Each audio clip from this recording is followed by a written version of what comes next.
Ketahuan pas maling buah sawit oleh yang punya kebun di Kecamatan Indralaya Utara, Kabupaten Ogan Ilir. Lanang berinisial S akhirnya diaman ke warga yang selanjutnya diserah ke polisi.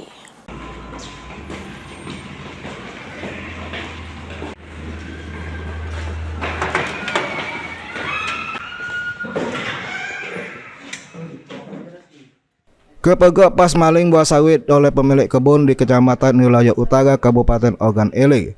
Lanang berinisial S akhirnya diamankan ke warga terus diserahkan ke polisi. Mak inilah lanang berinisial S yang merupakan sikok dari 3 rombongan maling tandan sawit segar TBS yang meresahkan warga Desa Rambutan Kecamatan Indralaya Utara, Ogan Ilir ini. Tertunduk lesu pas dibawa ke Mapolres Ogan Ilir guna dimintai keterangan. Uji pengakuan tersangka, dia lah nemen melakukan maling sawit berewang kawannya dengan modus ecek-ecek lagi manen sawit di kebun dewek pas dalu sama tengah hari.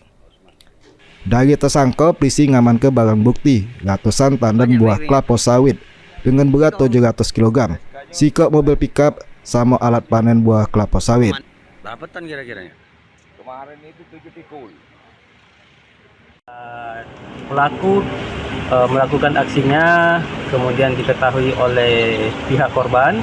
Kemudian dari pihak korban mengamankan dan menyerahkan kepada pihak kepolisian. Kami lakukan interogasi dan pelaku mengakui perbuatannya telah melakukan pencurian sawit terhadap sementara barang bukti yang diamankan yaitu 700 kg sawit merupakan hasil curian.